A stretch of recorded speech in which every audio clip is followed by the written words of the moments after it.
විශේෂයෙන්ම විශේෂ අවස්ථාවලදී නත්තල් දිනය, වෙසක් පොහොය දිනය, නිදහස් දිනය වැනි විශේෂ අවස්ථාවලදී ජනාධිපති පොදු සමාව බන්ධනාගාරගතව සිටින සිරකරුවන්ට ලබා දීම සිදු කිරීම සිදු වෙනවා. ඒ සම්බන්ධයෙන් ආණ්ඩු ක්‍රම ව්‍යවස්ථාවේ ප්‍රතිපාදන තියෙනවා.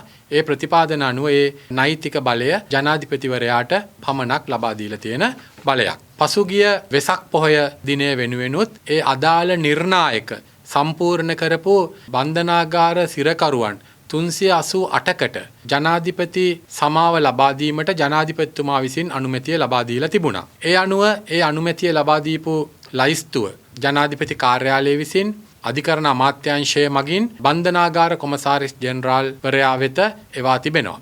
ඒ අනුව ඒ අදාළ නිර්ණායක මත ඒ අදාළ අනුමැතිය මත කටයුතු කිරීමේ සම්පූර්ණ වගකීම පැවරෙනවා බන්ධනාගාර කොමසාරිස් ජෙනරාල් වරයා ප්‍රධාන බන්ධනාගාර දෙපාර්තමේන්තුව වෙත.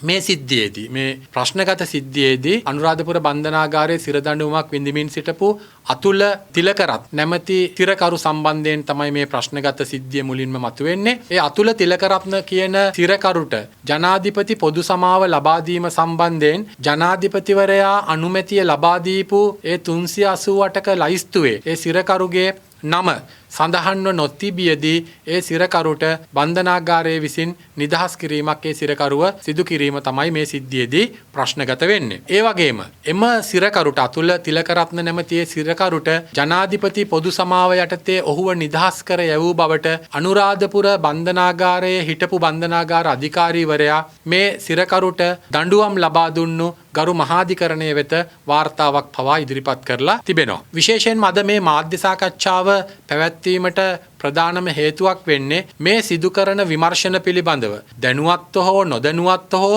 යම් යම් අරමුණු සාක්ෂාත් කරගන්න යම් යම් දුර්මත සමාජගත කරන්න ඇතැම් පුද්ගලයන් උත්සාහ කරනවා මාධ්‍ය සාකච්ඡා පවත්වනවා. ඒ සඳහා තමයි විශේෂයෙන්ම මේ මාධ්‍ය සාකච්ඡාව පවත්වන්නට යෙදුනේ. තරා මාධ්‍ය සාකච්ඡාවකදී සඳහන් කරනවා මේ අතුල තිලකරත්න කියන සිරකරුව නිදහස් කිරීමට අදාළව අත්අඩංගුවට ගත යුත්තේ අනුරාධපුර බන්ධනාගාර අධිකාරීවරයාව පමණයි. ඇයි බන්ධනාගාර කොමසාරිස් ජෙනරාල්වරයාව මේකට අත්අඩංගුවට ගත්තේ? ඔහුව අත්අඩංගුවට ගත්තනම් එතනින් ඉහළට ඉන්න සියලු දෙනා මේ සම්බන්ධයෙන් අත්අඩංගුවට ගන්න කියලා එක්තරා මාධ්‍ය සාකච්ඡාවකදී ප්‍රකාශ වෙනවා අපි නිරීක්ෂණය කළා. මම පැහැදිලි කරන්න බලාපොරොත්තු වෙනවා හිටපු බන්ධනාගාර කොමසාරිස් ජෙනරාල්වරයාව අත්අඩංගුවට ගැනීමට හේතුව කුමක්ද කියන කාරණය විමර්ශනවලදී අනාවරණය වූ කරුණු මත පදනම් වෙලා. මේ අතුල තිලකරත්න නැමැති සිරකරු මෙලෙස අනීතිකව නිදහස් කිරීම සම්බන්ධයෙන් සමාජය තුල කතාබහ වෙන්න පටන් ගත්ත ගමම්ම මේ හිටපු බන්ධනාගාර කොමසාරිස් ජෙනරාල්වරයා ලිපියක් යොමු කරනවා අධිකරණ අමාත්‍යාංශයට මේ අතුල තිලකරත්න කියන මේ සිරකරුව මෙලෙස නිදහස් කිරීම සාධාරණීකරණය කරමින් 2025 6 දිනතිව මේ හිටපු බන්ධනාගාර කොමසාරිස් ජෙනරාල්වරයා අධිකරණ අමාත්‍යාංශයට යවපු ලිපියේ ඔහු සඳහන් කරනවා මේ අතුල තිලකරත්න කියන සිරකරු නිදහස් කළේ ජනාධිපති පොදු සමාව යටතේ බවට. දැන් මෙතන තියෙන ගැටලුව හිටපු බන්ධනාගාර කොමසාරිස් ජෙනරාල්වරයාට තිබුණා ඒ එලෙස සාධාරණීකරණය කරමින් ඒ ලිපිය යවන්න පෙර ජනාධිපතිතුමා අනුමැතිය දීපු නම් ලයිස්තු 388ක නම් ලයිස්තුවේ මේ අතුල තිලකරත්න කියන පුද්ගලයාගේ නම සඳහන් වෙලා තියෙනවාද කියන කාරණය බලන්න. ඉතා සරල කාරණයක්. ඇයි එහෙම කරේ නැත්තේ? එහෙම කරන්නේ නැතුව සම්පූර්ණයෙන්ම ඔහුව නිදහස් කිරීම සාධාරණීකරණය කරමින් ඔහු ලිපියක් යොමු කරනවා අධිකරණ අමාත්‍යාංශයට. ඒ වගේම ඊළඟ කාරණය අපරාධ පරීක්ෂණ දෙපාර්තමේන්තුව විසින් තමයි මේ සම්බන්ධයෙන් විමර්ශන සිදු කරන්නේ. මේ වෙද්දි විමර්ශන කණ්ඩායම් කිහිපයක්ම ඒ බන්ධනාගාර වෙත යොමු කරමින් මේ විමර්ශන සිදු වෙනවා. අපරාධ පරීක්ෂණ දෙපාර්තමේන්තුව දැනට සිදු කරන ලද විමර්ශනයේදී අනාවරණය කරගෙන තිබෙන එක් කාරණයක් තමයි පසුගිය 2024 වර්ෂයේ නත්තල් දිනය වෙනුවෙනුත් ජනාධිපති අනුමැතිය ලබා දෙනවා පුද්ගලයන් ගණනාවකට පොදු සමාව ලබා දෙන්න. ඒ ජනාධිපති අනුමැතිය ලැබුණු නම් ලයිස්තුවේ නොමැති තවත් සිරකරුවන් 57 දෙනෙක් නිදහස් කරලා තිබෙනවා අනීතිකව.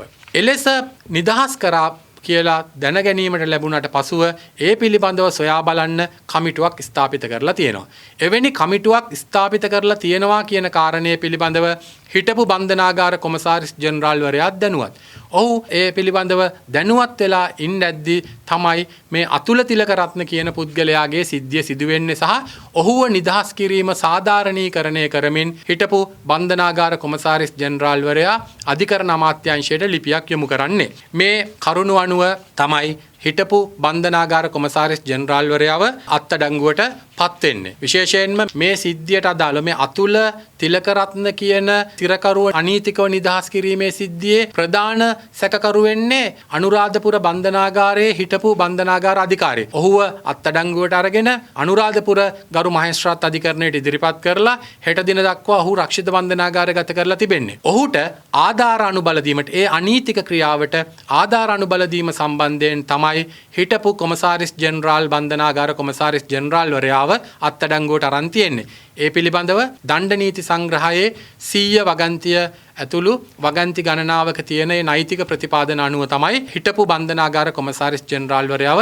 අත්අඩංගුවට අරගෙන තියෙන්නේ. ඒ වගේම අපරාධ පරීක්ෂණ දෙපාර්තමේන්තුව තවදුරටත් සොයාගෙන තිබෙනවා මේ වන විට පසුගිය නිදහස් දිනය දවසේත් ජනාධිපති අනුමැතිය ලැබුණු නම් ලයිස්තුවේ නොමැති තිරකරුවන් 11 දෙනෙක් අනීතිකව මේ ආකාරයට නිදහස් කර යවා තිබෙනවා කියන කාරණේ. මේ සියලු කරුණු පිළිබඳව මේ වෙද්දී විමර්ශන සිදු වෙනවා. හිටපු බන්ධනාගාර කොමසාරිස් ජෙනරාල්වරයා සම්බන්ධ නඩුව ඊයේ එනම් 11 වෙනිදා කොළඹ ප්‍රධාන මහේස්ත්‍රාත් අධිකරණයේ ඉදිරියේදී කැඳවනු ලැබුවා. ඒ අවස්ථාවේදී එම සැකකරු වෙනුවෙන් නීතිඥ නියෝජනයක් තිබුණා. ඒ වගේම පැමිණිල්ල වෙනුවෙන් නීතිපති දෙපාර්තමේන්තුවේ ජ්‍යෙෂ්ඨ නිලධාරී මහත්මයෙක් පෙනී සිටියා. අතිරේක සොලිසිටර් ජෙනරල්වරයෙක් පෙනී සිටියා. එතුමා පැමිණිල්ල වෙනුවෙන් ඉදිරිපත් කරපු කරුණුත් අනිත් නීතිඥ මහත්වරුන් සැකකරු වෙනුවෙන් ඉදිරිපත් කරපු කරුණුත් මේ සියල්ල සැලකිල්ලට අරගෙන තමයි ගරු අධිකරණය විසින් මේ හිටපු බන්ධනාගාර කොමසාරිස් ජෙනරාල්වරයාව මේ 25 වෙනි දින දක්වා රක්ෂිත බන්ධනාගාර ගත කරේ